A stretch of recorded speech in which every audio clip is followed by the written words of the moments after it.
take away for a moment what follows each one of those self-directed commandments, and one might imagine either a supremely confident or a supremely dictatorial person ordaining his listeners to eradicate, to achieve, to promote, to reduce. The noble eightfold path that U Thant knew from the time he began to read and understand what he heard chanted does not have 8 verbs, transitive or otherwise. It has 8 nouns, each headed by one adjective: right. Right understanding, right thought, right speech, right action, right livelihood, right effort, right mindfulness, and right contemplation.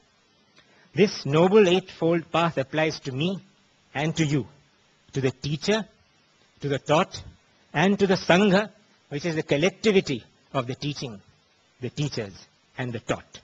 Each constituent must understand right, think, speak, and act right, live right through efforts that are right and rightly mindful, leading to a contemplation that might make everything right, righted even more. Did the noble 8 millennium goals come from unhurried understanding, unlobbied agendaing, unagitated thoughtfulness, measured speaking, and deliberated action about the millennial concerns shared by those in and beyond the apparatuses of state? I would not suggest they did not. I would be arrogant if I did. The leaders who initiated the goals were all mature people, heads of state and of government, despite their very real human stresses and distresses back home. They had all seen and understood a great deal. They could not have but, for they had all been through the grinding mills of public life. But, to turn to metaphor, did they think about the sea as much as they were thinking about the ship? Had they contemplated the skies of changing moods, the seas of unsuspected currents and restive floors, the airs of changeling whimsies, when, like a shipping company's board of directors, they concentrated on picking paints with which to paint the cabins of the ship they were launching on very turbulent waves? Fast forward the scene 5 years later for the answer. By the time of the 2005 summit, when the MDG's first 5-year review takes place at summit level, the dramatis personae have changed, not 100%, but substantially.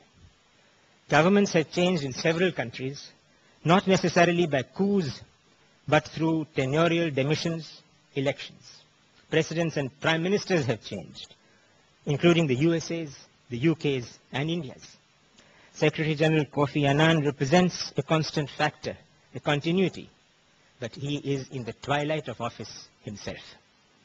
The reaction within the US hinterland to his stand, which he has described as the UN Charter stand on the invasion of Iraq, has been viciously attacked. The Lubbers investigation and the oil for food scandal have been exacting.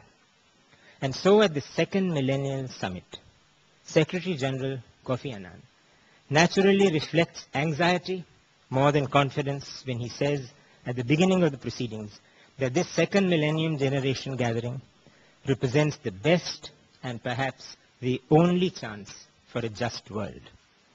Kofi Annan's fears are more than justified. At that 2005 summit, the US administration, now headed by President George W. Bush and represented by Ambassador Bolton, stuns the gathering by asking for the very words Millennium Development Goals to be dropped. Quite a change that, within 5 years of the resounding adoption of the MDGs, and with 10 packed years of promise opening up ahead for reaching the target year 2015. Situation is to become even more complex.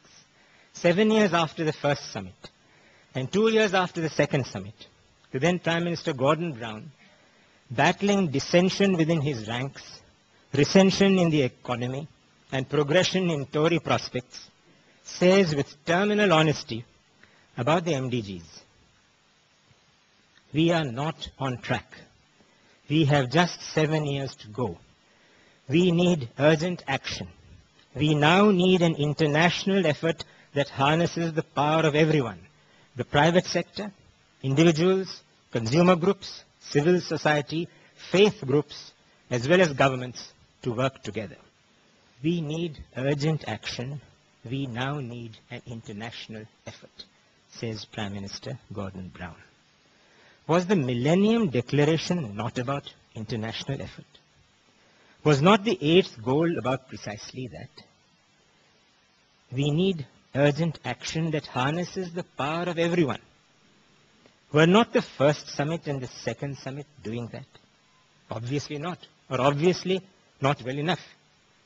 I find Prime Minister Brown's positioning of governments in that list several places after individuals, civil society, and faith groups most instructive. And he was a Labour Prime Minister. I find his placing at position number 1 on that list, the private sector, equally instructive. And he was a Labour Prime Minister. I'm not suggesting that this positioning is wrong. How can I value private enterprise and know its criticality in developing societies no less than in advancing ones? I am drawing attention to prioritization in the world's leaderships, to turn to the Buddha again, understanding, to the world's leadership's thinking and its contemplation, if it indeed attempts that exercise. That Gordon Brown's priorities are widely shared becomes clear when we see that on the 19-member board of an advocacy group on the MDGs set up by the summit to formulate an open, rule-based, non-discriminatory financial and trading system. Please consider this. To formulate an open, rule-based, non-discriminatory financial and trading system, the only Indian is the chairman of our Reliance Group of Industries. Again, I would like to say that India's private sector can and will make useful contributions to global collaborations. But is the formulation of a non-discriminatory financial trading system, this advocacy group's mandate, going to be best served from the Indian point of view by those who run that system or by those who are affected by that system? Speaking at the 60th session of the UN General Assembly, our Prime Minister, Dr. Manmohan Singh, said with characteristic restraint, "The international community is generous in setting goals, but parsimonious in pursuing them. We must make greater efforts to mobilize the resources necessary to meet the Millennium Development Goals." And so a lag, a slide, has therefore been admitted at the highest levels. It does not require a campaign organizing of this lecture series to highlight it. Will the third millennial summit ask with searing honesty, why has this self-admitted lag, this slide, occurred? A major reason, of course, is, as our Prime Minister said, that the necessary resources have not been mobilized. The flows of support from the developed to the developing world have not occurred as they should have. But is that the only reason? It is not my intention to contrast the timeless teaching of the Buddha with the transient views of heads of state and of government. But who can deny that the 2000 summit's 8 MDGs, despite its visionary declaration, somewhere went shy of right understanding and therefore went sequentially wrong with right action. Fast forward again to now. With 10 days to go for the third millennial summit, just 5 years away from the targeted year, another honest statement has come from the present Secretary General, Ban Ki-moon. I do not know whether he too, like U Thant, is a Buddhist. Perhaps he is, perhaps he's not. He has not declared his religion, and I respect the sacredness of private space reflected in his declining to reflect his religion. But he says, and these are his words, "It is clear that the improvements in the lives of the poor have been unacceptably slow, and some hard-won gains are being eroded by the climate, food, and economic crises. On the face of it, Secretary General's statement is as unexciting as it is unexcited. But contemplate on it for a moment, and you will find it altogether remarkable.